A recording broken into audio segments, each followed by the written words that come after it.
Evangelio de Marcos, y que hemos titulado Jesucristo el siervo sufriente. Jesucristo el siervo sufriente. Con el nombre de Jesucristo estamos abarcando Jesús el Mesías. Recuérdalo. Jesucristo abarca esa parte de Jesús el Mesías. Así que pues oramos al Señor, hermanos, oramos al Señor que nos dé dirección. Queremos que el Espíritu nos hable. Orábamos hace unos minutos por los dones, que el Espíritu nos dé dones para poder usarlos con la iglesia con diligencia y que la iglesia sea edificada. Pues ahora mismo queremos que el Señor nos hable con estos sermones para que la iglesia obtenga dirección, para que la iglesia obtenga edificación, tengamos una instrucción sólida en el Evangelio de Jesucristo. Y yo confío en Dios que así será. Así lo ha hecho el Señor hasta el día de hoy. Nos ha guiado a través de su palabra, entonces queremos que así se mantenga. No sé si te acuerdas de las preguntas que hacía el domingo pasado, que te hacía y que te pedía que mantuvieras en tu mente constantemente en los sermones de esta serie. ¿Quién es Jesús? ¿Y quién es Jesús para ti? Gracias a Dios, hermanos, por el regalo de su palabra, porque en su palabra podemos encontrar consuelo, en su palabra podemos encontrar paz, su palabra nos alumbra nuestro camino, nos dice, nos guía por dónde ir. Gracias a Dios. Por lo mismo, hermano, te pido que no te distraigas con nada. Sé que hay muchas distracciones. Por eso ponemos esto. Están re feas, pero las ponemos porque si las quitáramos, hay un espejo donde podrías ver tu orgulloso rostro. Entonces, por eso, no creas que están por otra cosa. No te distraigas con nada, hermano, con nada. Este es un momento, quizá el momento más importante de tu semana. No permitas que nada te interrumpa. Enfócate en el sermón, en la enseñanza. No te enfoques en el hermano que va al baño, en el niño que llora. Apaga tu celular. Inclusive es buen tiempo para que a nuestros hijos los enseñemos a respetar este tiempo de la predicación desde pequeños. Entonces vamos con la lectura, hermanos, de nuestro pasaje. ¿Por qué no me ayudas poniéndote de pie? Y vamos a leer el pasaje de Marcos 1, el capítulo 1, el pasaje del 14 al 20.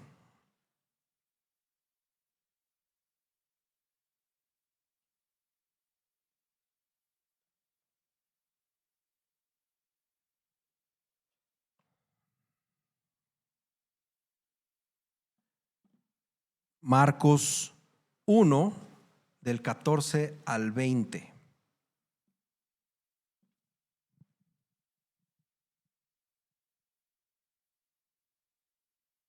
¿Por qué no oramos primero? Señor, gracias por este tiempo. Gracias, Padre, por el privilegio que tenemos de escuchar tu palabra. Gracias por el tiempo de predicación.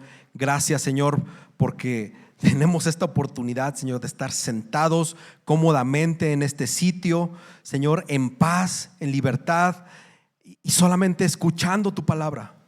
Te pedimos que a través de este sermón nos exhortes. Exhórtanos, Señor.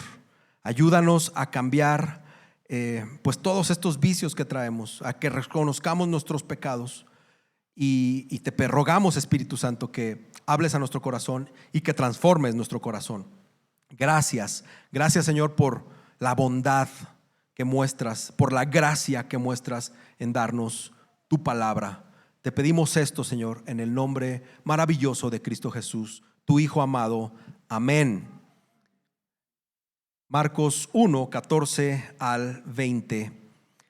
Después que Juan había sido encarcelado, Jesús vino a Galilea predicando el evangelio de Dios. El tiempo se ha cumplido, decía, y el reino de Dios se ha acercado. Arrepiéntanse y crean en el evangelio. Mientras caminaba junto al mar de Galilea, vio a Simón y a Andrés, hermano de Simón, echando una red en el mar, porque eran pescadores. Y Jesús les dijo: vengan conmigo y yo haré que ustedes sean pescadores de hombres. Dejando al instante las redes, ellos lo siguieron. Yendo un poco más adelante, Jesús vio a Jacobo, el hijo de Zebedeo, y a su hermano Juan, los cuales estaban también en la barca, remendando las redes. Al instante los llamó, y ellos, dejando a su padre Zebedeo en la barca con los jornaleros, se fueron con Jesús. Puedes tomar tu asiento.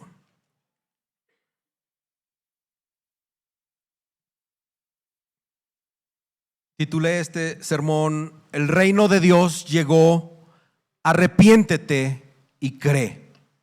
El reino de Dios llegó, arrepiéntete y cree.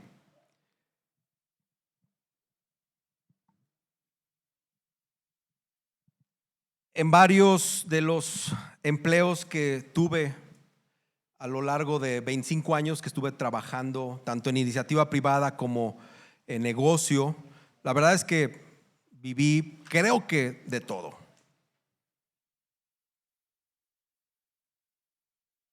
Estuve pues en importantes empresas transnacionales, pasé por el gobierno, hasta en pequeñas empresas, microempresas familiares, donde el director general era el papá, el hijo era el administrador, y etcétera.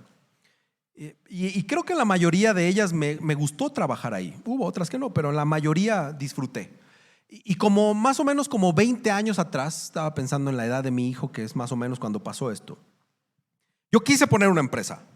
Quise poner una empresa de consultoría en reingeniería de procesos, que a eso me dediqué la gran parte de esos 25 años de labor. En ISO 9000, que en esa época como que estaba muy en boga, y en otras cosas. Yo sabía que para lograrlo, o que podía lograrlo, porque contaba con el conocimiento técnico, tenía experiencias con clientes de alto nivel, pero lo eché a andar, me di de alta en el SAT y estaba orgulloso porque tenía mis recibos de honorarios y bueno.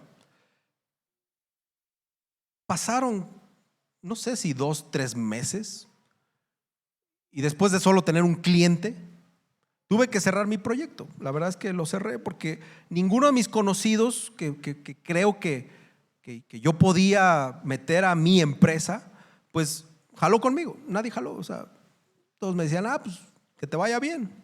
No les interesó. Entonces, con esto quiero preguntar, ¿qué se necesita para construir una gran organización? Piensa en las grandes corporaciones. ¿Qué se necesita? ¿Cómo se atrae a seguidores a esa organización? ¿Cómo se crea devoción por esa organización?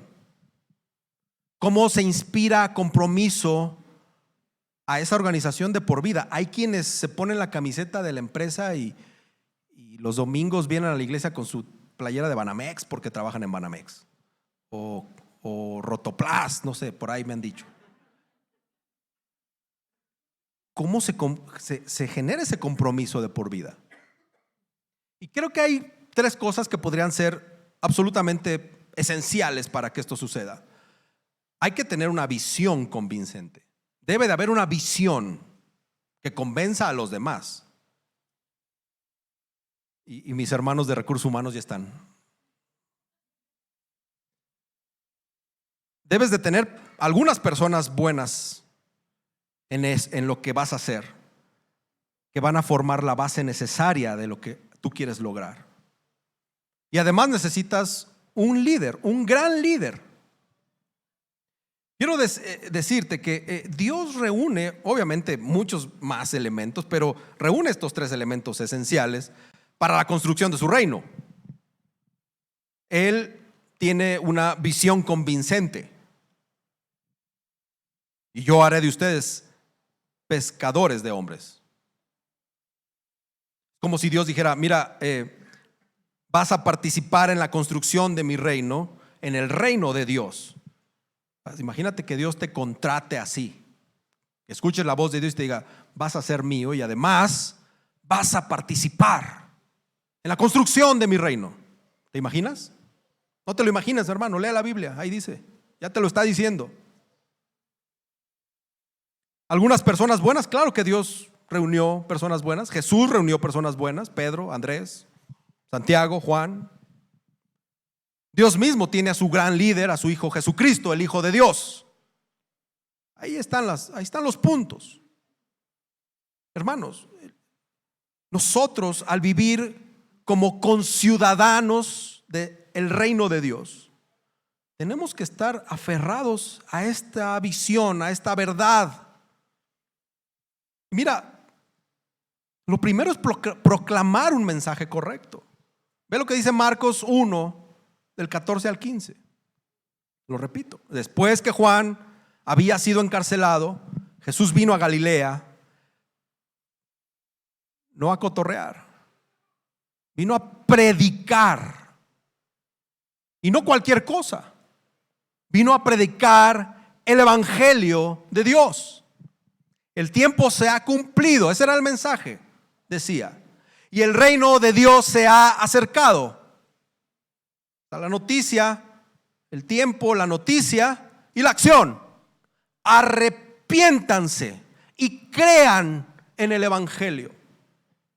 Ese era el mensaje, ese era el punto central de cada uno, o el énfasis o el argumento de Jesús en cada uno de todos los sermones y parábolas que predicó. Era este.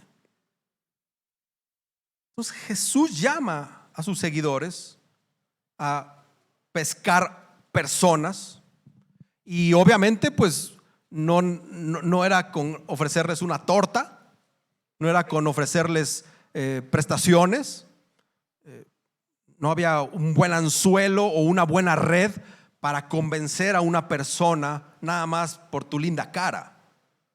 Requerías un mensaje poderoso, requerías un mensaje convincente y un mensaje que confronta. Y es el mismo mensaje que nosotros tendríamos que estar proclamando hoy. Un mensaje poderoso, el evangelio, un mensaje que convenza, el evangelio, y un mensaje que confronte, el evangelio. Luego el versículo 14 dice que después, dice el versículo 14, después de que Juan fue arrestado, él vino, Jesús salió y predicó el evangelio de Dios. Ahí se acaba la historia de Juan, básicamente. Como que ya lo encarcelan y ya sabemos que después va a morir. Y como que no hay mucha más información más adelante, muchos detalles, no los hay, son pocos. Pero Jesús predicó la buena nueva sobre Dios. Y no solamente les dijo, hey, ya llegó, sino que el contenido de la buena nueva se los explicó. Y les dijo, el tiempo se ha cumplido. El reino de Dios se ha acercado. El pueblo de Israel se debía a Dios y debería creer en Dios. Pero cuando viene Jesús y les predica esto, todos sabemos que la respuesta del pueblo judío no fue positiva a esto. El pueblo de Dios de la Ciudad de México también debería volverse a Dios y creer en el evangelio. Cuando hablo del pueblo de Dios, no estoy hablando de la Ciudad de México, no estoy hablando de los de afuera. El pueblo de Dios somos nosotros. Nosotros tenemos que tener este mensaje presente para siempre estar volviéndonos a Él y creer en esta buena nueva. El evangelio, hermanos, también es para los cristianos. Debe de ser también para los cristianos. No solamente es para los nuevos creyentes. No creas eso. No creas que cuando le predicas a alguien las buenas nuevas de Jesucristo, se los predicas una vez y ya dijeron que sí, y los ves aquí y se mantienen varios años. El evangelio también es para los del pueblo de Dios. Es necesario. Mira, me gozo cuando veo personas nuevas en la iglesia. Gloria a Dios por sus vidas. Pero el mensaje que yo preparé, 99% está enfocado en los de Cristo. Y yo estoy seguro que los nuevos se bendicen por escuchar la palabra de Dios. Gloria a Dios por eso. Ustedes fueron ellos una vez y aquí están. Cuando dice que el tiempo se ha cumplido, nosotros asumimos la idea de que Dios tenía un plan para la historia del hombre y que Él ha establecido tiempos y estaciones. Hermanos, iglesia, el tiempo determinado por Dios que tenía que transcurrir antes de que se produjeran los acontecimientos había llegado, se había cumplido, había llegado el momento y la espera había terminado. Es como decir que amaneció, llegó el amanecer y se acabó una era. El fin de los tiempos comenzaba, la era culminante arrancaba, la era más decisiva en la historia de la humanidad comenzó con este mensaje de Jesucristo. La buena noticia de Dios se refiere a la buena noticia de Dios, que ahora ha sido revelada a través del Hijo llamado Jesús, el Cristo, quien iba a ser el que proclamara el Evangelio. Ahí arranca el Evangelio, ahí arranca lo que nosotros conocemos como el Evangelio. Eso es parte del Evangelio. Y es una muy buena noticia, es una noticia crucial para la llegada del reino de Dios. Y básicamente este mensaje, no el mío, sino el mensaje de lo que les estoy diciendo, consta de cuatro componentes muy importantes. Y vamos a ir viendo cada uno de ellos. El tiempo se ha cumplido, el reino de Dios se ha acercado, arrepiéntase y crean en el Evangelio. Esos son los 4 componentes de este primer mensaje. El tiempo se ha cumplido. Jesús anuncia y les dice: el tiempo se ha cumplido. Llegó la hora. Está proclamando que aquel que Juan dijo que iba a venir ha aparecido. El tiempo, el momento decisivo, el momento crítico de la historia. Jesús regresa a Galilea, un lugar pues lejos de Jerusalén, de los incrédulos de Jerusalén, por decirlo así, lejos, para inaugurar su ministerio y una predicación pública. Y es, digamos, la ocasión perfecta para soltar su comunicado de prensa. Es como cuando contratan al nuevo director técnico del equipo de su preferencia y citan a la prensa porque se va a parar así como yo, como si aquí dijera Pepsi, Coca, Pepsi, Coca, Pepsi, Coca, así, y va a dar su comunicado, va a arrancar y va a decir: ya llegué, los voy a hacer ganadores, vamos a ir por la Champions, pero es que ustedes juegan en México, no importa, vamos a ir por ella. O sea, te avientan todo. Era el momento que Jesús lanzara su gran comunicado de prensa. El tiempo llegó. El tiempo llegó, el tiempo se cumplió, ya estoy aquí. Amén. Luego, el reino de Dios se ha acercado. Esto es lo que proclama Jesús. El tiempo llegó y el reino se ha acercado. Esta expresión de reino de Dios aparece 14 veces en el Evangelio de Marcos. Es un tema importante. Fue el tema principal del mensaje de Jesús. Cuando tú revisas todos los evangelios, los sinópticos, Mateo, Marcos y Lucas, ves el reino de Dios, el mensaje del reino de Dios puntual y muchas veces. Aunque en Marcos hay como que 2 excepciones con respecto a cómo se refiere al reino de Dios, lo ve como un tema presente, como un tema espiritual, pero esas 2 excepciones en Marcos 14 y 15 hay como una referencia al futuro y a lo terrenal, pero eso lo iremos viendo cuando veamos aquellos pasajes. Pero en la mayoría del mensaje de Marcos está hablando de un reino presente, de un reino espiritual. Entonces, lo que está diciendo y lo que se refiere es que va a haber un gobierno real, que va a haber un reinado, que va a haber un dominio, va a haber un señorío, que va a haber alguien con soberanía y que ya se acercó el tiempo de su aparición, que ha llegado el momento, que el reino de Dios comience a tener lugar en la vida de las personas y obviamente en el ministerio de Jesús. Esto es preparar al pueblo de Dios para el futuro, para lo que viene.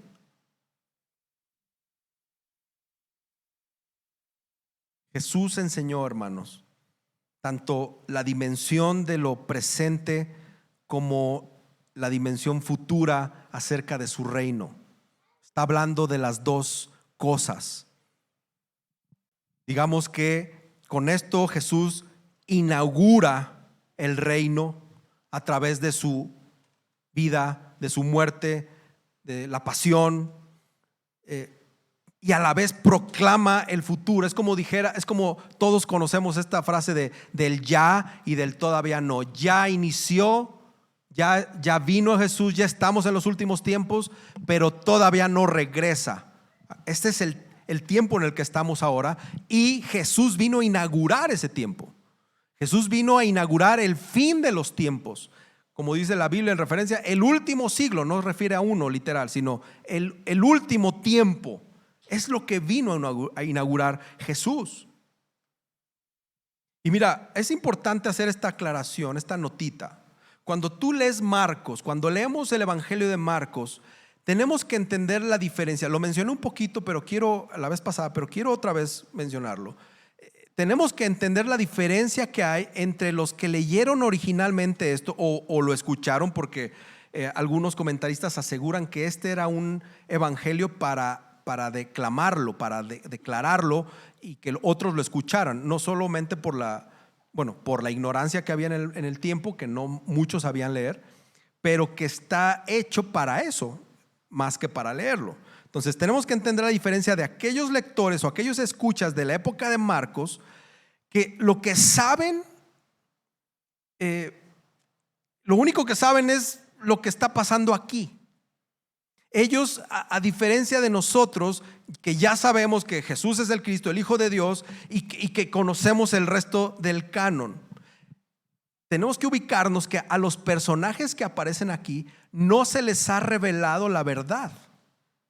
Esto es, a veces lo leemos pensando que a los que se lo escribieron conocen el resto de las cartas o conocen todo, y no es cierto. El Evangelio de Marcos, a las personas a las que Marcos les escribe, ellos no conocían esta verdad, y esto va a marcar un poco la diferencia entre otros evangelios o como está escribiendo Marcos. Entonces hay que ser pacientes, porque muchas veces decimos algo desde aquí y tú dices, bueno, eso ya lo sé, sí, pero el contexto de lo que está pasando aquí, este cuate no lo sabía, y solamente para estar siempre bien ubicados al respecto. Pero volviendo al pasaje, con la aparición, hermanos, del Mesías Rey, del reino de Dios que se ha acercado, ¿en quién? En la persona de Jesucristo.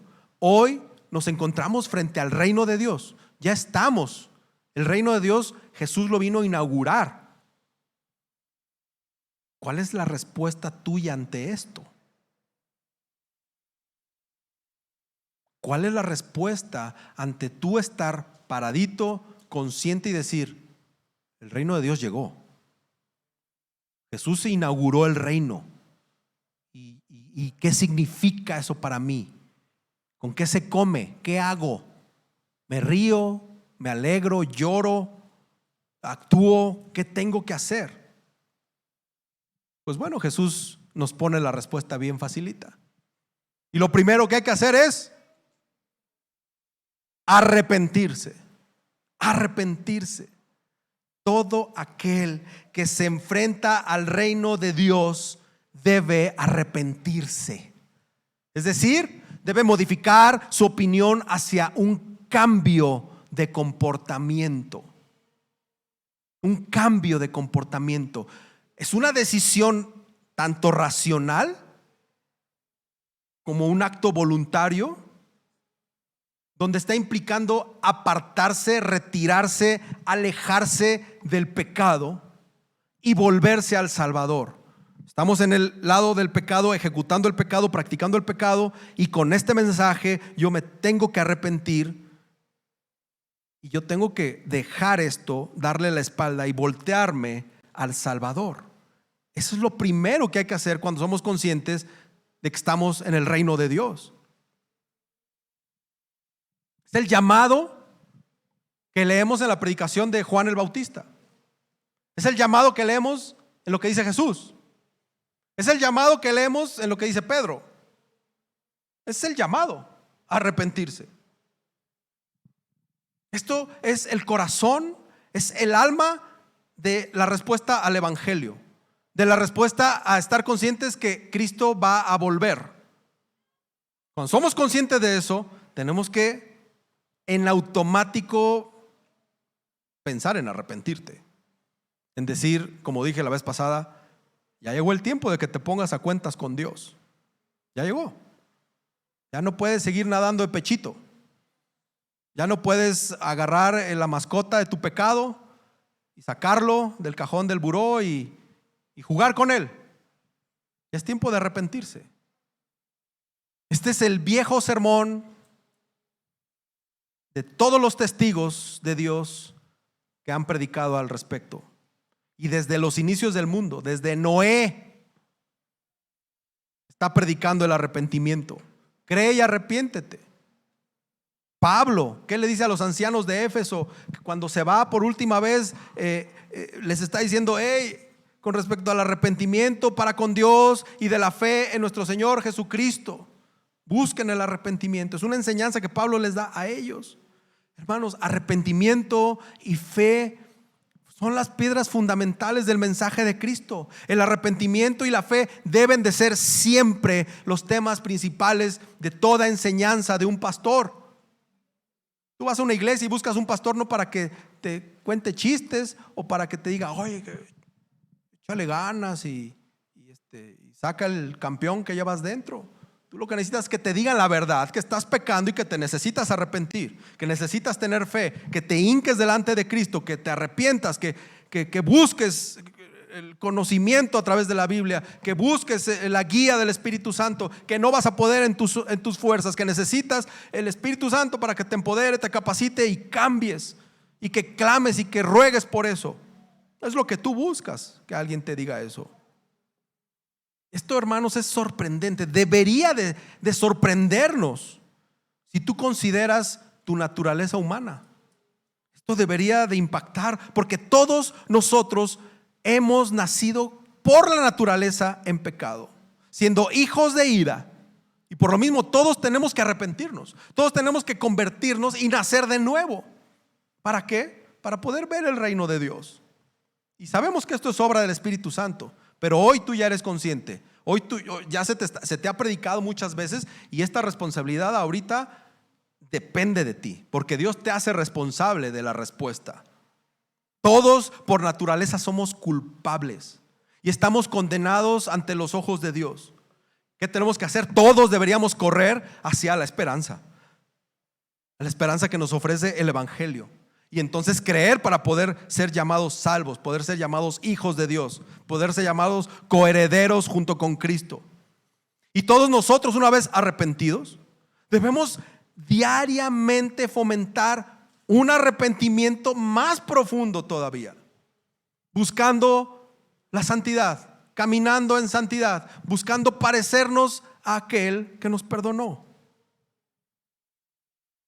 Y todos nosotros, aunque somos creyentes, necesitamos seguir siendo exhortados constantemente para ir caminando en fe, que nuestra fe crezca. Pregúntate lo que tú sabes acerca de ese arrepentimiento y de esa fe. ¿Has sentido tu pecado? ¿Hemos sentido nuestro pecado con dolor y lo hemos abandonado? Porque puedo creer en aquel, pues que por alguna razón se le dice por primera vez, cambia, arrepiéntete, y que nunca tenía entendimiento de qué tenía que hacer. A lo mejor ese sigue haciendo las cosas malas. Pero aquel que se dice en Cristo, aquel que tiene 47 Biblias en su casa, que tiene en todos sus dispositivos tiene la app de la Biblia, que viene a la iglesia, a ese ha abandonado su pecado. Porque una cosa es batallar con el pecado y otra cosa es practicar con gusto, con ganas el pecado y decir, este es mi mascotita, esta no me la muevan, este es mi pecadito favorito, Hermanos, nos hemos aferrado a Cristo. ¿Hemos creído realmente? ¿Has creído el evangelio de la gracia y de la salvación? ¿O nada más dices que sí por convivir? Tú sabes que tengo un equipo fenomenal de estudiantes en los adolescentes. Están nuevecitos. Pero están en la época donde ya están pensando como que otras cosas. Por eso decidí, creo que el Espíritu me puso esa carga de trabajar con ellos. Y cuesta trabajo porque son muy calladitos, pero hay que escarbar, así como a ellos que están como que ¿quién fue este? ¿Y por qué hizo el otro? Y nosotros mismos, no caer en la arrogancia de ya sé, ya conozco. Sí, ya sé que me tengo que arrepentir. Pero te dicen que te arrepientas y no te arrepientes.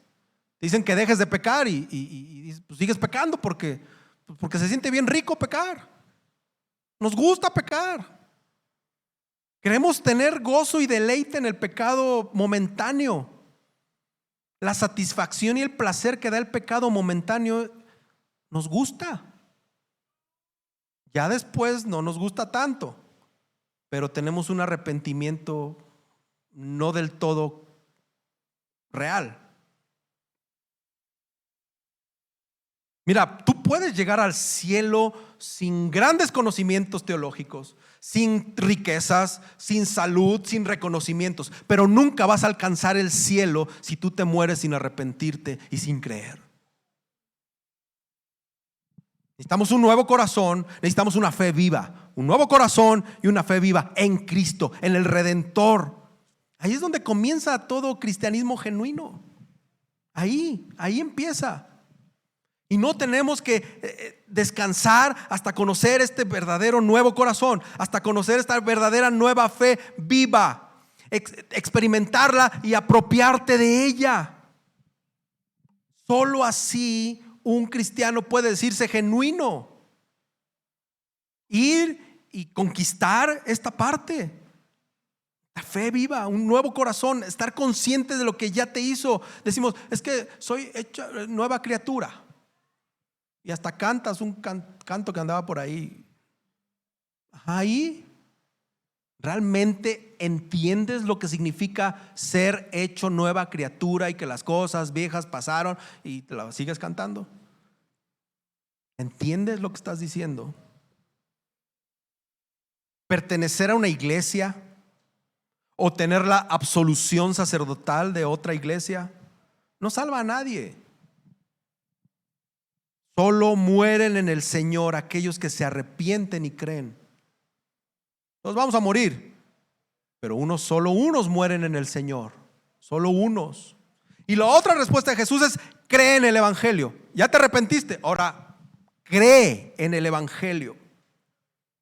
Cuando uno se topa con el reino de Dios, el arrepentimiento se complementa con creer en el evangelio. No solo te arrepientes de, ok, ya no vuelvo a matar, ya, se acabó, este fue el último, no lo vuelvo a hacer. Tienes que creer en el evangelio, porque si no, ¿qué crees? Te vas a agarrar a otro. Ya no vuelvo a mentir, lo juro. Si no crees en el evangelio, ¿cuál es la materia prima que tienes al alcance en tu cerebro para saber qué es lo que tienes que hacer? Tienes que creer en el evangelio, no hay otra. El arrepentimiento señala que nos hemos apartado del pecado. Yo te pregunto, ¿hacia quién o hacia qué diriges tu verdadera adoración? ¿En dónde se encuentra tu lealtad?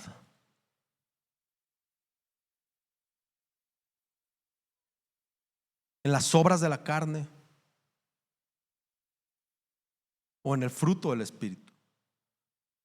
¿A quién le debes tu lealtad? ¿A Jesucristo? Y todos dicen amén. ¿O a Satanás? ¿De quién eres esclavo? ¿De la carne o del Espíritu? ¿Eres esclavo de Cristo o eres esclavo de Satanás? ¿De quién eres esclavo? ¿A quién le debes tu lealtad? Tanto el arrepentimiento como la creencia es algo imperativo, hermanos. Es algo que tiene que estar presente en nosotros, que tenemos que hacer. Probablemente no logremos muchas cosas, pero esto debe estar en nuestra cabezota, decir, tengo que dejar de pecar y tengo que creer en el evangelio. Y el Espíritu Santo hace su chamba y nos convence, y Él nos puso la fe. Está bien, no estoy hablando de eso, ese es otro sermón. Estoy hablando de tu responsabilidad, de mi responsabilidad de decir, hasta aquí llegué, joven, ya, no más pecado, tengo que luchar contra mi carne. Esto es algo imperativo. Se nos está ordenando constantemente vivir en un estado de arrepentimiento, en un estado de confianza, y este es un llamado, o más bien este llamado no radica o no es una decisión momentánea. ¿Qué tienes que decir? Sí, ya el pastor me cachó. Ok, ya no vuelvo a matar. No es eso. No es de una sola vez. No es algo poquito. No es que busques el efecto momentáneo. Tienes que buscar el efecto duradero, el efecto permanente. Se trata de un cambio que tiene que alterar tu vida, que tiene que tener una transformación radical completamente. Ha llegado un rey que exige que le sigamos, que le obedezcamos radicalmente. El Señor de señores no pide medias tintas, medios chiles, así como que Él no quiere mediocridad en tu fe, no quiere hipocresías. Porque todos decimos, sí, yo me rindo a Él. ¿Sí? En realidad nos rendimos a Él. En realidad lloras delante del Señor. En realidad te duele ver pornografía. En realidad te lloras porque te drogas o te embruteces con el alcohol. Lloras cuando eres áspero con tu mujer. Lloras cuando eres hipócrita, cuando eres mediocre en las cosas del Señor. Lloras, te arrepientes, te caes en llanto y decir, ¿por qué soy tan menso? ¿Por qué volví a pecar? O simplemente dices, bueno, ya mañana mi estúpida mente se le olvida y ya mañana vuelvo a decir que estoy en Cristo. Nadie me ve. ¿Sigues y obedeces a Cristo de manera radical? ¿Eres un radical? Mira, cuando era joven, yo iba a cortejar a mi esposa Dina hoy, y yo llegué con el pelo largo. Tenía el pelo largo. Llegué con una chamarra negra con una hiper mega calavera de Misfits atrás, y me abrió el jefe de mi suegro, que era un pastor regional así, ¿no? Me dijo, pásale. Y yo, sí, te iba bien alivianado yo. Y la pregunta de él la tengo aquí. Me dijo, ¿de quién eres fanático? Ay, no me toquen ese vals. Dije, pues, y saqué mis grupos de rock pesado, y a los Vaqueros de Dallas y a los Yankees. Y yo soy fanático. Me dijo, qué bueno, me dice. Yo soy fanático de Jesús, me dijo. Y no me hizo sentido. Lo primero que pensé es, dije, este puede entrar en la guerra santa, es fanático, puede morir por sus creencias. ¿Qué quieres que te responda? ¿Qué quieres que te diga? Pues sí, un fanático da todo por quien es fan. A lo mejor tu fan es Taylor Swift. No sé de quién seas fan. ¿De quién eres fan? Tienes pósters, tienes de protector de pantalla a alguien o a algo. ¿De quién eres fan? Te compras playeras, gorras, inviertes. ¿Por qué no eres fan de Cristo? ¿Por qué no eres un radical cristiano? Esos que dicen, no, yo no voy a hacer eso. Eso es pecado. ¿Cómo me estás pidiendo que haga esto? De esos que dicen, no, la Biblia dice que eso es pecado, no lo voy a hacer. Perdóname, brother, no lo voy a hacer. ¿Por qué no eres de esos fanáticos de Cristo? Lo obedeces de manera radical. Este es el mensaje, esa es la visión inmutable e inflexible del reino de Dios. No es si quieres, no es que tú le digas, bueno, una fe, bueno, todos tus imperativos en la Biblia, ¿por qué no le bajamos un poquito? No, es lo que es. Es lo que es porque alguien murió por ti, dio su vida por ti, te perdonó y no quiere medias tintas. ¿Estás conmigo o estás con Satanás? Nada más. No hay de otra. No hay de que yo soy cristiano, evangélico, reformado, protestante, de no sé qué, de no sé cuánto, aquí.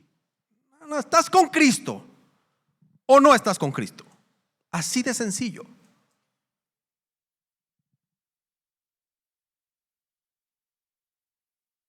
Arrepiéntanse, arrepintámonos. Hay que afrontar nuestra cristiandad con valentía. Hay que mostrarnos vulnerables y hay que decir, no puedo. Me falta mucho para ser un fan de Cristo. Me falta mucho para ser un radical. Me falta mucho para confesar pecados. Es más, voy a mis discipulados y yo provoco que no haya las preguntas difíciles. O yo no pregunto las preguntas difíciles.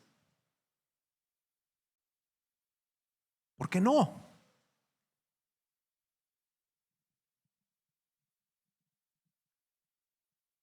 En el Evangelio de Marcos, hermanos, vemos a los de cerca de Jesús rechazando a Jesús. A su madre y a sus hijos que crecieron con él, rechazándolo. A sus discípulos, rechazándolo. Y eso es lo importante del mensaje de Marcos. El mensaje de Marcos está hecho no para los que conocían a Jesús, sino para los que no lo conocían. Y vemos la grandiosa respuesta de los que no lo conocían. Lo reconocieron. Y eso somos nosotros. Amén. Tranquilo. Es el Señor que te está hablando. Gloria a Dios por eso, ¿verdad? ¿A poco no estás contento que el Señor te esté hablando? Sonríe. Lo malo sería que no te hablara el Señor a través de los sermones. Eso sí sería motivo de tener la cara que traes, como decaída, como... Sí duele, hermanos, duele que nos digan las cosas, pero así la Biblia es clara. La Biblia nos dice arrepiéntete y la Biblia nos dice cree. Ahora, Marcos 1 del 16 al 20 está enfocado en las personas correctas. Va Jesús y les dice, vengan conmigo y yo haré de ustedes pescadores de hombres. Y lo dice a 4 personas. Entonces cada movimiento debe de tener personas adecuadas para que transmitan el mensaje. Estas personas adecuadas no solamente deben de conocer el mensaje. Sitúate tú ahí. No solamente deben de conocer el mensaje, debes de dominar el mensaje y debes de proyectarlo adecuadamente para que tenga un impacto duradero, con seguridad. Es que en la Biblia por ahí en algún lugar dice que te arrepientas. ¿Se acuerdan, muchachos, que lo vimos en la mañana? Por ahí, si tú le buscas bien, entre Génesis y Apocalipsis dice que creas. Hermano, tu seguridad en el manejo de la palabra va a impactar a las personas a las que les estás predicando el evangelio. Tú debes de ser el primer impactado con lo que Cristo hizo. Tú eres el primer testigo de Cristo para lo que les estás predicando. Entonces, tú y yo debemos de ser esas personas adecuadas para transmitir el mensaje correcto. Estos cuatro cuates estos cuatro pescadores, pues, ¿sabes? Ser pescador en aquella época no era ser pobre, era como microempresas, era ser medio exitoso, no era cualquier cosa. Había pobres que no tenían nada. Ellos no, ellos digamos que eran pescadores exitosos. Y va Jesús y los llama a una nueva vocación y a una nueva intimidad con Él. Ellos no eran como que los más grandes de este mundo. Otra vez, eran pescadores y carecían de riquezas, carecían de rango, de poder. Había quienes eran realmente poderosos. Pero es importante que sepamos que el reino de Cristo no depende de las cosas que vemos o de las cosas materiales. Su causa va avanzando en el mundo. ¿Qué dice Zacarías 4:6? No parece, te lo leo. No por el poder ni por la fuerza, sino por mi espíritu, dice el Señor de los ejércitos. El Señor utiliza a quien se le pega la gana. Utiliza a los peores, como yo, a los inmundos, a los super mega pecadores, para que por el poder de su espíritu prediquen el evangelio. Y entonces nosotros vas con tus amigos con los que te pegabas unas borracheras y les dices: Cristo me cambió, ya no soy el mismo. Y te tiran de a loco y te dicen: no es cierto, o sea, eso es mentira. O sea, ¿cómo? Pues de entrada ya no tomo, brother. O sea, y no hay nada que me obligue a tomar porque Cristo me cambió. Tú eres el primer testigo. Y eso solo es por el poder del Espíritu Santo que está en ti, que te fue dado por gracia. Mira lo que dice 1 Corintios 1, 26 y 27. No hubo muchos sabios conforme a la carne, ni muchos poderosos, ni muchos nobles, sino que Dios ha escogido lo necio del mundo para avergonzar a los sabios. Y Dios ha escogido lo débil del mundo para avergonzar a lo que es fuerte. Esos somos nosotros y esos tenemos que ser nosotros.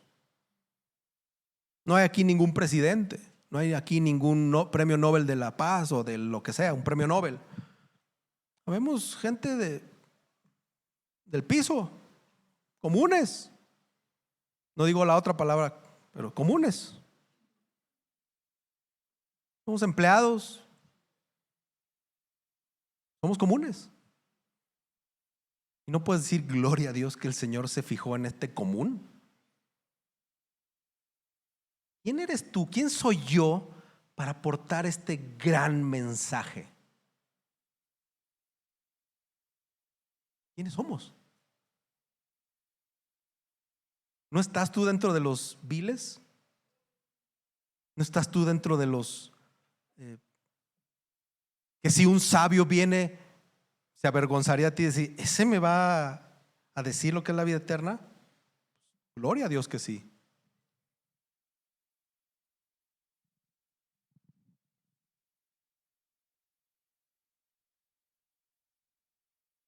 Jesús llama, hermanos.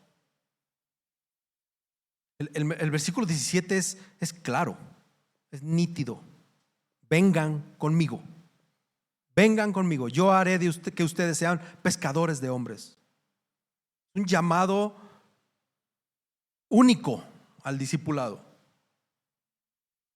En las escuelas rabínicas de la época, el candidato a estudiante, él buscaba al rabino más respetado para que le enseñara. Y este estudiante debía además lealtad hacia la ley, pero no hacia el maestro. Pero aquí Jesús es el que está buscando. El maestro es el que va al discípulo y lo busca y lo escoge. Y ahora su lealtad del discípulo es hacia Jesús. Eso cambió las cosas en la época. Y hoy, hermanos, Jesús sigue buscando hombres. Hoy sigue buscando mujeres que se comprometan a Él, que aprendan de Él, que se nieguen a sí mismos, que tomen su cruz y que le sigan. Él, como el Rey, como el Mesías, como el Hijo de Dios, tiene toda la autoridad de hacerlo, tiene el derecho de hacerlo. Y no hay ningún requisito previo para seguirle. Esto es un llamado de gracia. ¿Puedes ver la gracia en que Jesús nos haya escogido? Si hubieras seguido con tu vida de pecado, tú sabes dónde estarías ahorita mismo. Tú sabes que estarías perdido en el pecado, allá afuera, pecando libremente. El Señor te agarró entre miles, millones de personas, te seleccionó y te sacó para Él. Te sacó, me sacó del lodo, del pecado, nos seleccionó y nos apartó.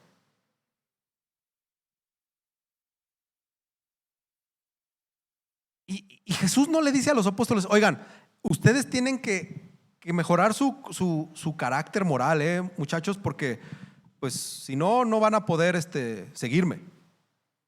Oigan, ustedes, por favor, necesitan cambiar su vestimenta para ser aceptados socialmente, porque si los ven como pescadores, no va a tener impacto el mensaje del evangelio. Jesús no les exigió que mejoraran eso. Jesús fue, los buscó, los encontró y los apartó donde estaban. Así los llamó. Ven cómo eres, pero ven, debes hacerlo, pero ahorita. Y tenemos que ser honestos, que nosotros muchas veces decimos sí, pero cuando esté bien. O sea, sí te creo y sí te voy a seguir, pero necesito dejar de pecar porque ahorita me siento indigno y ni siquiera mis oraciones suben al techo. Entonces, ya que esté bien, ya que ore, ya que yo sienta así como el ruaj, el espíritu, entonces ya te sigo. Eso es nuestro legalismo, es nuestro moralismo. Y Jesús no pide eso. Todavía nos dice: el trono está abierto para cuando tú quieras venir y pedir gracia y misericordia. Dale, te voy a dar, y de sobremanera, en abundancia. Entonces no hay requisitos previos. Y tiene que ser una respuesta inmediata, hermanos. Inmediata. No para cuando estés más grande, no para cuando estés más chico, no para cuando hagas tu primera comunión, no para cuando te cases, no para cuando ya tengas el ahorro y que digas: ahora sí ya tengo ahorros, puedo ser cristiano, porque viene la tormenta. Entonces ya tengo mi ahorro, ya puedo ser un cristiano genuino. Para cuando venga la tribulación, yo aquí tengo mis inversiones. Sería ridículo responder así. Seguimos y seguimos inmediatamente y lo hacemos con fe. Ese fue un llamado radical para estos pescadores. Pero no es menos radical hoy el llamado. No cambia. Y luego vemos que Jesús los comisiona. Jeremías 16 y versículo 18 es un poquito el contexto de cómo se ve en el Antiguo Testamento esto de pescar gente y el contexto de la pesca. Enviaré a muchos pescadores, declara el Señor, que los pescarán. Y luego en el 18 dice: pero primero pagaré al doble su iniquidad y su pecado, porque ellos han contaminado mi tierra con los cadáveres de sus ídolos abominables y han llenado mi heredad con sus abominaciones.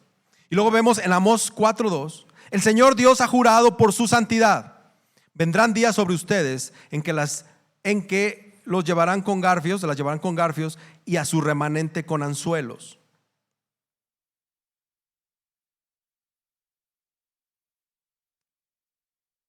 No solamente es un llamado que incluye buenas noticias, también es un llamado de juicio. El reino llegó, hermanos. Ven, tú sígueme.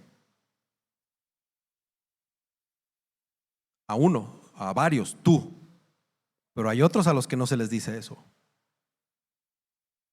Hay otros a los que les dice: tú, aunque me quieras seguir, has sido condenado. El juicio va para ti, la gracia va para estos. Eso lo determinó el Señor desde la eternidad. y no hay que hacer, no podemos hacer nada al respecto. Pero eso es gracia, hermanos, porque todos deberíamos estar en el lado del juicio. Dice un autor: el llamado a ser pescadores de hombres es sobre la tarea del fin de los tiempos, de reunir personas en vista del próximo juicio de Dios. Esto prolonga la exigencia de arrepentimiento de la predicación de Jesús. Y precisamente porque Jesús ha venido, la pesca se hizo necesaria. Hay que pescar a los hombres. ¿Quiénes responden a ese llamado de pesca? Los escogidos. No todos responden. O habrá quienes respondan, pero no son escogidos también. Si tú eres el escogido, tu respuesta es inminente, inmediata, es brutal, es fanática por Jesús. Porque no estás del otro lado. No estás del otro lado. Y ve lo que hizo Simón, Andrés, Santiago y Juan. ¿Qué pasa cuando tiembla aquí en la Ciudad de México? Que suena la alerta sísmica. Wow, wow, wow, wow, wow. ¿Qué pasa? La mochila, el celular, porque qué tal si me quedo atrapado, mando la ultraseñal para que me identifiquen por el GPS. El perro, la correa del perro. Y ya bajamos y ya nos subimos, sí, ya. Como si Simón, Andrés, Santiago y Juan dijeran: hey, vengan, los voy a hacer pescadores de hombres. Deja, respondo allá, voy y arreglo allá, déjale encargo la lanchita a mi papá. Es que estaba arreglando redes, termino de esta red y te sigo. No. Dejaron a su padre, dejaron a los otros jornaleros, y ahí donde estaban, donde los agarró, como los agarró, la respuesta es inmediata. Esto es impactante para nosotros, porque esta es la respuesta inmediata de aquellos que siguen a Jesús. La respuesta es inmediata. No vas a estar bien nunca. Tu contexto no va a estar bien nunca. Ahorita dices que estás bien y mañana estás enfermo. Hoy dices: sí, hoy sí tengo todos los elementos para ser cristiano. Ajá, mangos, así no es. Tu respuesta tiene que ser brutalmente inmediata. Esto de medios chiles es muy sonorense. Medias tintas, pues. No es de medias tintas. Estamos llamados a renunciar a todos y a todo lo demás. Para seguir a Jesús tienes que renunciar a todo. No debemos de racionalizar las cosas. No debemos explicar el llamado que hace Jesús y decir: es que está muy exagerado este Jesús. O sea, rompe con mis garantías individuales. Es que yo tengo derechos. ¿Humillarme? O sea, al contrario, ahorita es la época del empoderamiento. ¿Cómo me voy a humillar? ¿A quién? ¿Por qué? ¿Yo por qué le voy a rendir cuentas a ese Señor? ¿Por qué tengo que confesar mis pecados? ¿Por qué tengo que rendir cuentas? ¿Por qué tengo que mostrarme vulnerable yo? Hombre, ¿cómo?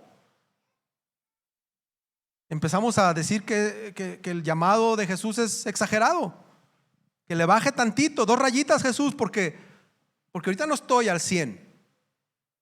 Dame chance.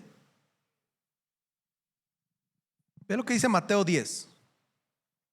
Anótalo. No piensen que vine a traer paz a la tierra. No vine a traer paz a la tierra, sino espada. Porque vine a poner al hombre contra su padre, a la hija contra su madre y a la nuera contra su suegra. Y los enemigos del hombre serán los de su misma casa.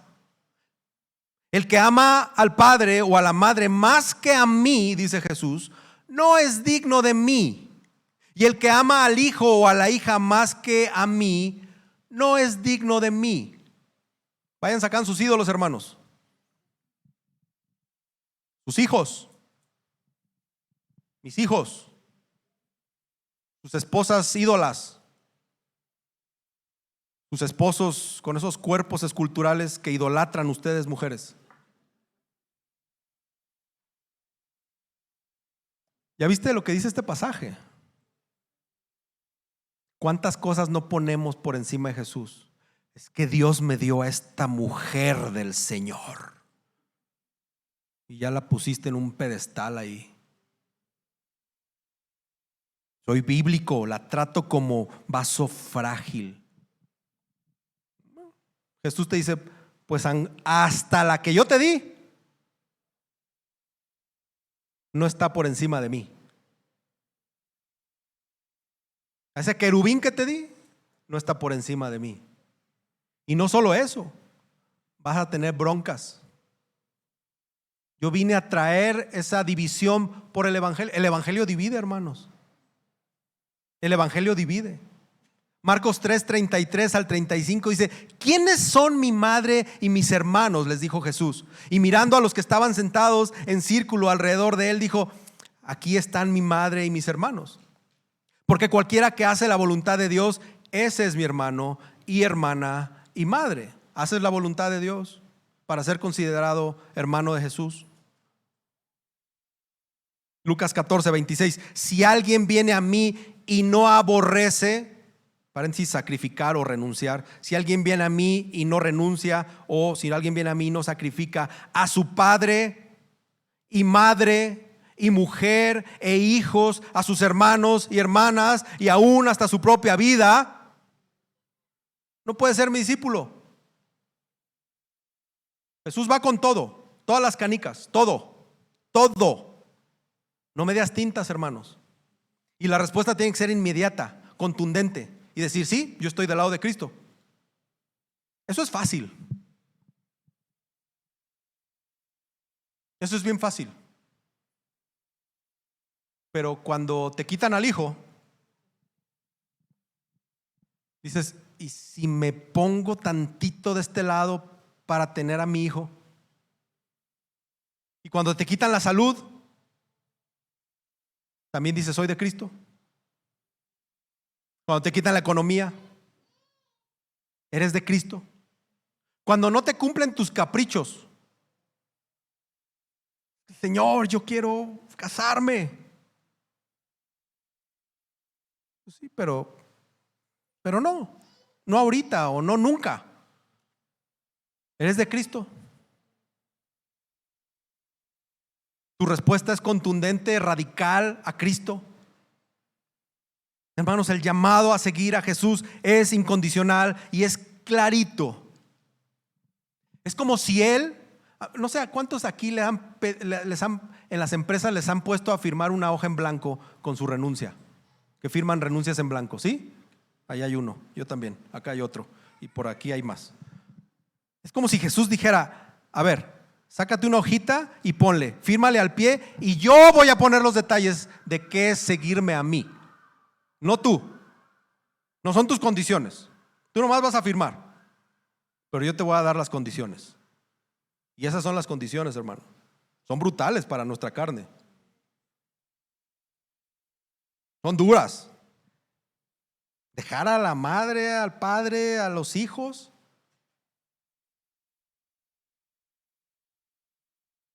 Hermanos, eso significa ser un seguidor de Jesús. Un hombre, una mujer que están de manera correcta delante de Jesús y que entienden el evangelio de Jesús para poder predicar el evangelio de Jesús. Gracias, hermano. Amén. Yo sé que no estás convencido, pero son las condiciones que nos pone Jesús. Creo que muchos conocen mi vida. Esto no se trata de mí ni es eso, pero pueden ver cómo el Señor me ha probado. Y solo estoy aquí por su gracia. Pero el Señor me puso: ¿quieres ser pastor? ¿En serio? O sea, sí. Ok, vamos a darle. Y a rajarse a su pueblo. Hermanos, solo el Señor me ha sostenido. Pero no es nada más especial para los pastores. Es para todos aquellos que quieren seguir a Cristo. ¿Realmente me quieres seguir? Ok, porque el evangelio, mi evangelio, que tú tienes que predicar ahí con tu familia católica, que son súper radicales, pues ¿qué crees? Va a causar división. Y te van a dejar de hablar. Te van a decir fariseo, legalista, fanático espiritual, religioso, N. Mi evangelio que tú dices que quieres predicar, ok, lo vas a predicar y vas a ser rechazado por todos los de la LGBT. Y no solamente eso, vas a ser rechazado, pero cuando entre uno de esos que a lo mejor son míos, lo tienes que amar. Y ahí es donde nos empieza a entrar la reversa.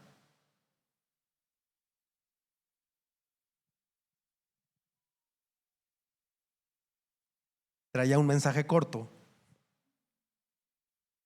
Bueno, lo último, hermanos, que quiero ver con ustedes es, y que tiene que ver con esto, es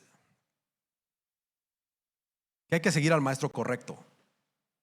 Jesús les dijo: hey, vengan conmigo, yo voy a hacer de ustedes pescadores de hombres. Ellos dejaron al instante las redes y lo siguieron. Hermanos, solamente hay un maestro correcto al cual hay que seguir en esta vida y rumbo a la eternidad. Su nombre es Jesucristo. Ese es el maestro correcto. Él llamó y ellos dejaron todo para seguirle. Él es el que tiene la autoridad y la inmediatez para exigir una respuesta sin cuestionamientos. Una respuesta obediente.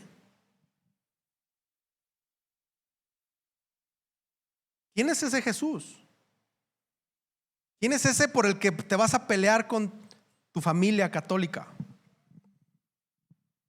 ¿Quién es ese por el que posiblemente puedas morir por tu fe? ¿Quién es ese Jesús? Al que estamos llamados a seguir es a Jesús. Él es el Cristo, Él es el Mesías. Eso es lo primero. Pero además, también lo primero es que Él es hijo de Dios, que Él es el Señor, que Él es el poderoso, Él es el único digno. Lo veíamos la semana pasada. Él es el que bautiza con el Espíritu Santo.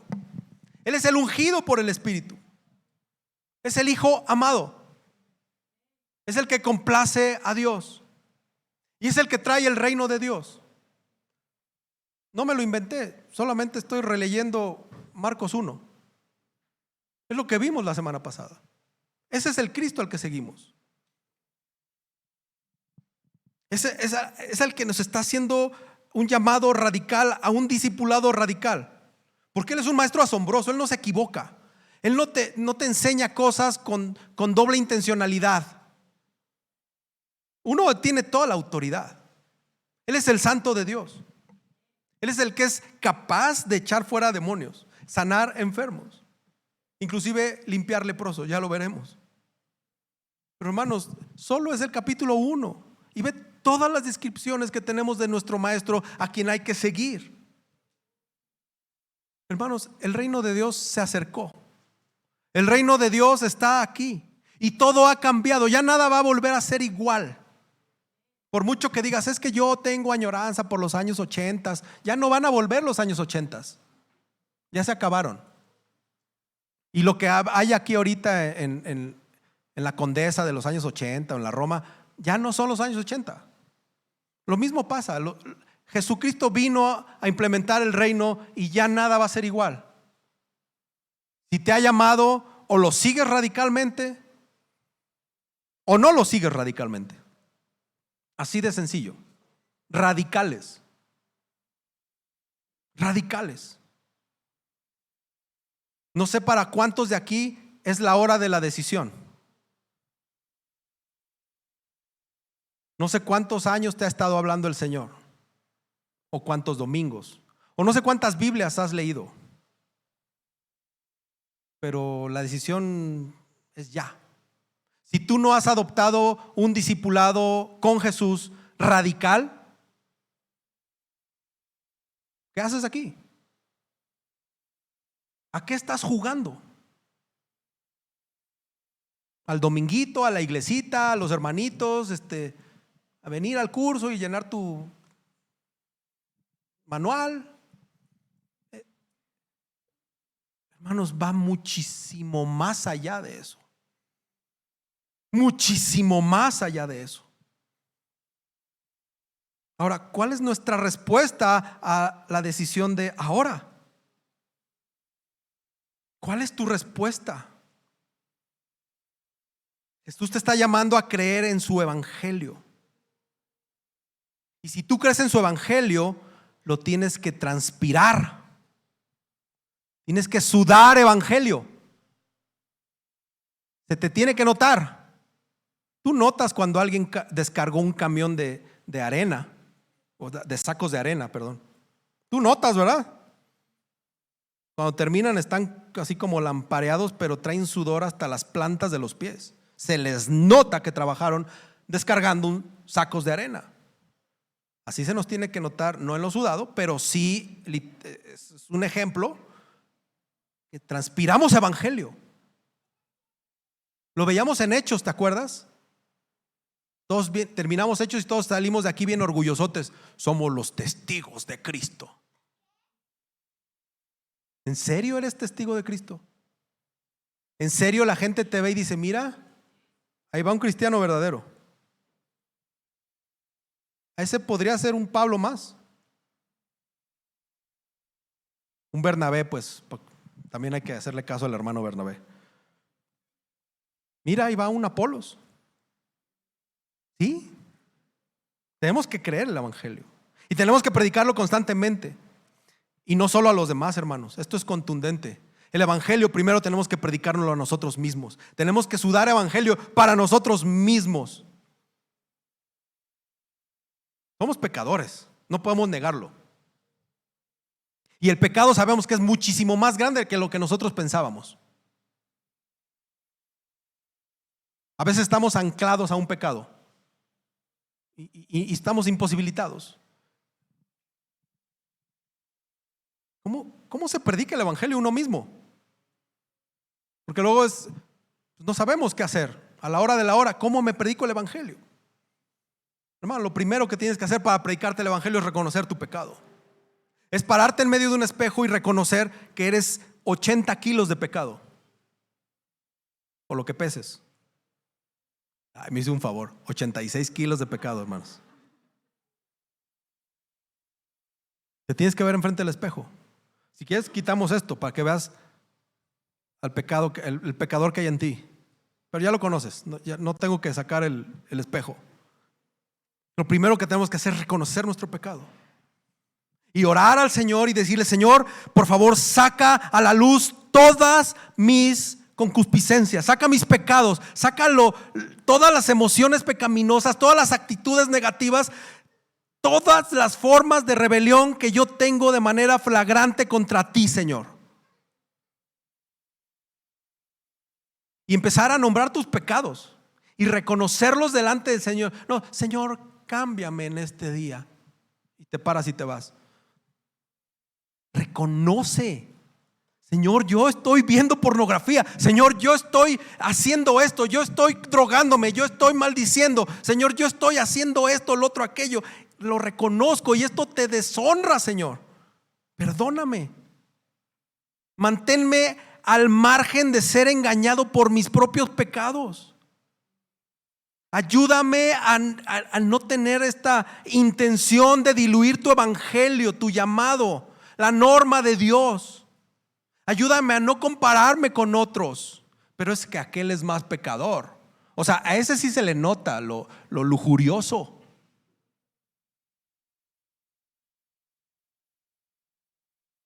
Hermanos, tendemos a mostrar un reflejo de moralismo siempre, centrado en nosotros. Esa es nuestra tendencia, esa es la verdad. La otra es que tenemos que ver el pecado debajo de nuestro pecado. Porque muchas veces el que tú mientas es el reflejo o el resultado de un pecado de, no sé, puede ser orgullo o temor. Y entonces se muestra como mentira. Y tú estás pidiendo perdón por dejar de ser mentiroso, pero en realidad no estás pidiendo perdón por no confiar en Jesús. No estás pidiendo perdón por dejar de ser orgulloso. Tenemos que preguntarnos por qué estoy haciendo esto. ¿Por qué estoy haciendo esto? Cuando ves lo que no tienes que ver, no es necesariamente el pecado. Ese es un pecado reflejo de tu falta de llenura en Cristo, de tu falta de identidad en Cristo, de tu falta de satisfacción en Cristo. Entonces terminas viendo pornografía. Pero ¿por qué estoy viendo esto? ¿Por qué estoy diciendo esto? Tienes que ir al fondo y dejar de ser nuestros propios mesías funcionales. Tenemos que dejar de llamarnos nuestros autosalvadores y proclamadores de la verdad y decir esto está bien, esto está mal, esto sí lo hago, esto no lo hago, esto me gusta, esto no me gusta. No, Cristo no es así. Cristo es o todo o nada.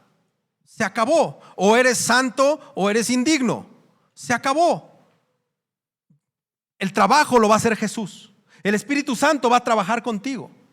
Pero eso déjaselo al Espíritu Santo. Tú humíllate. Tú híncate delante del Señor. Tú pregúntate por qué estoy pecando. Y luego otra forma es, o lo que sigue es exponer los ídolos de nuestros corazones. Y realmente decir, realmente me decepciona. El yo idolatrar a mi hijo me va a decepcionar. Ahorita tal vez no te reclama, pero un día le decía yo a mi hermano que se está viniendo de Ensenada a Querétaro. Y le dije, ¿y la tropa cómo está? No, felices, todavía no llegan. Le dije, tranquilo, un día te van a decepcionar. Y te van a decir que les arruinaste la vida por sacarlos de Ensenada. No, que ¿cómo crees? Están entrando a la edad de la bestia. Cálmate. Son menores de edad. Deja que empiecen a racionalizar que les quitaste su vida en Ensenada. Y van a decir, ¿por qué me sacaste? Papás, ¿no les ha pasado eso? Son los peores padres. Es que tú debiste haber hecho esto. Y nosotros de babotas haciendo ídolos de nuestros hijos, dejando a Cristo de lado por un idolito de carne y hueso. Nuestros ídolos son débiles. Nuestros ídolos no nos salvan. Nuestros ídolos no nos van a dar el verdadero reconocimiento como hijos de Dios. Nuestros ídolos no van a elevar el estándar. Nuestros ídolos son perjudiciales. Y no hablo tal vez del San Antonio que tienes de cabeza ahí para que te cases. No hablo de ese ídolo. Hablo del ídolo de corazón. Ya puedes quitarlo, Nabil. Ídolos del corazón. Decía Juan Calvino que somos una fábrica de ídolos, que constantemente estamos generando ídolo tras ídolo, tras ídolo, tras ídolo, en serie, en masa. Eso también es predicarte el evangelio. Exponerte y confesarle, Señor, soy un pecador. Y soy un pecador muchísimo más grande de lo que pensaba, te lo confieso. Ahora yo soy digno de recibir toda la descarga del juicio de Dios.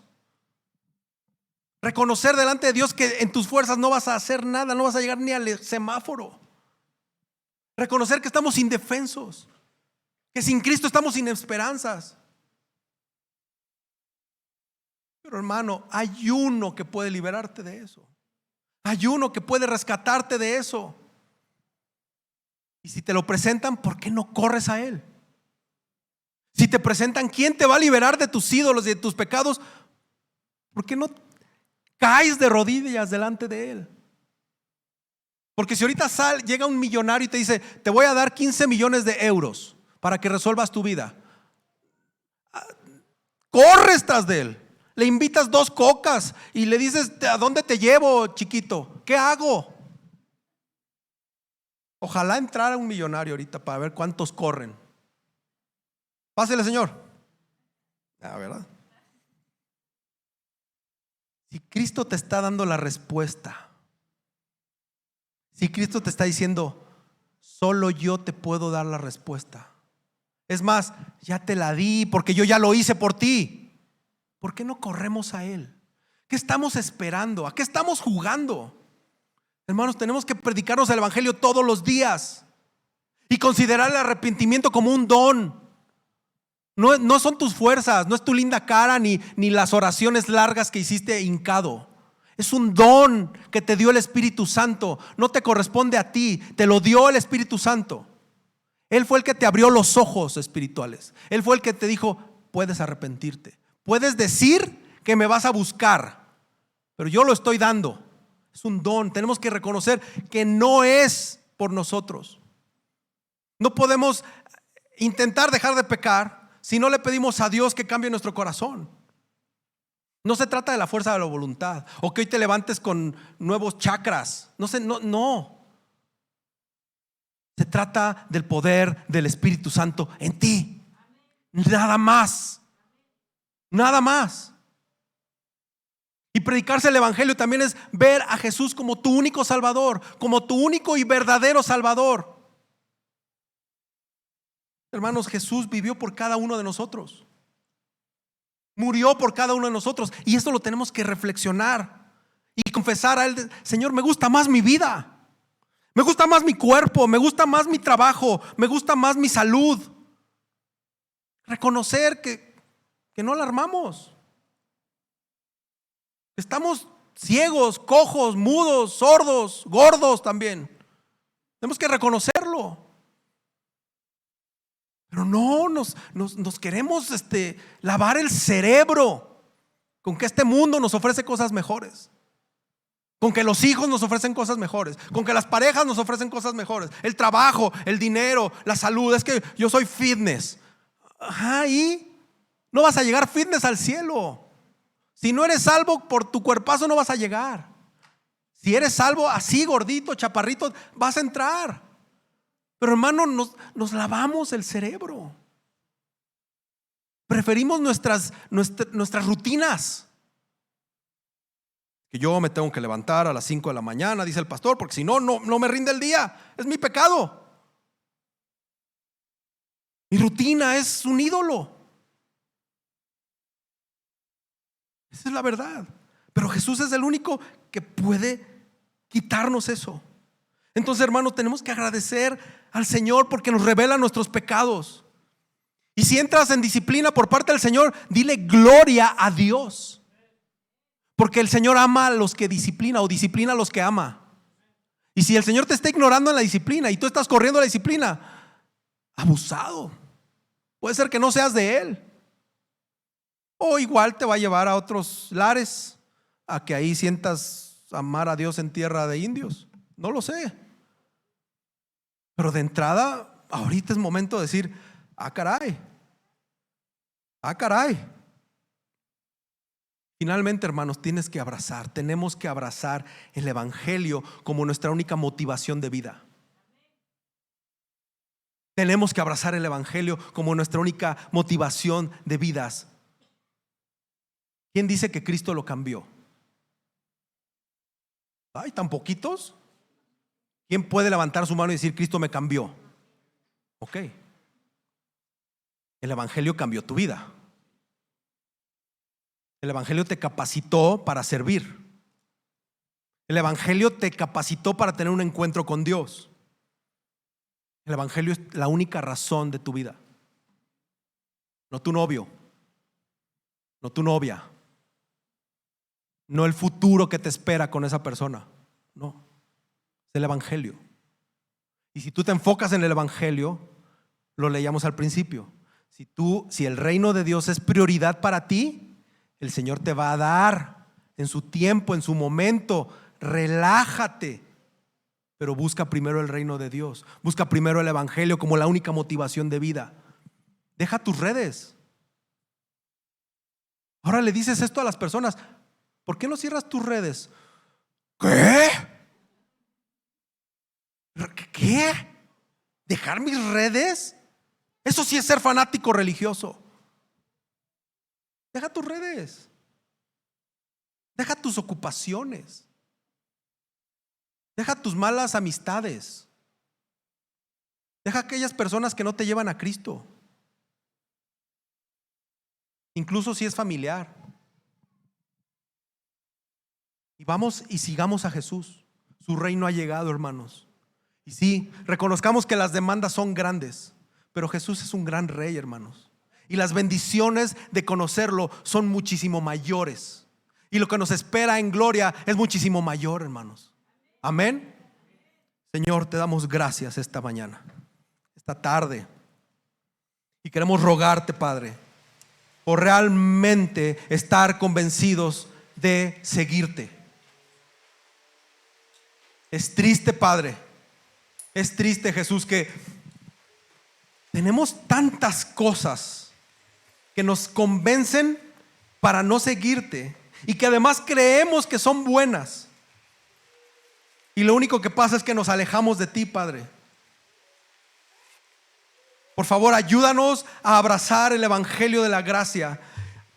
Te rogamos para que solo el evangelio nos abra los ojos y nos haga ver que estamos obligados, si es que nos decimos cristianos, a tener un discipulado, un seguimiento, un llamado radical.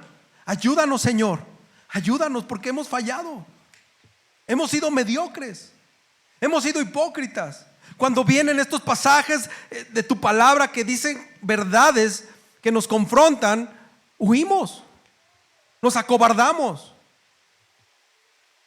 y decimos que ese tipo de cristianismo es para otros, o es para el futuro, para cuando esté viejito,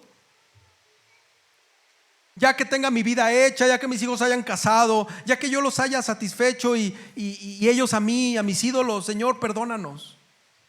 Perdónanos porque levantamos ídolos que estorban a ser unos verdaderos discípulos de Cristo, a realmente seguir el reino de Cristo que ya llegó, que ya está aquí.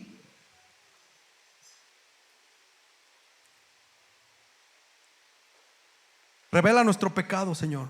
Espíritu Santo, esta mañana te quiero pedir especialmente porque a cada uno de nosotros nos reveles el pecado que tenemos escondido y que podamos ir directo contigo y pedirte perdón y dejar de reflejar moralismo, dejar de reflejar legalismo, Señor, y que nos centremos única y exclusivamente en seguir a Jesús, así como los apóstoles lo hicieron, sus discípulos. Que nosotros podamos dejar todo y seguir a Cristo, honrarlo con un discipulado digno de Jesús. Ayúdanos a diario estar orando por esto y que dejemos la mediocridad de lado, que nos enfoquemos en seguir como Cristo manda, que nos des el convencimiento que la recompensa es mucho mejor en el futuro, mucho mejor. Que nos des el convencimiento de que lo hacemos porque es en respuesta a lo que Cristo ha hecho en nosotros. Que dejemos de poner peros, que dejemos de poner trabas.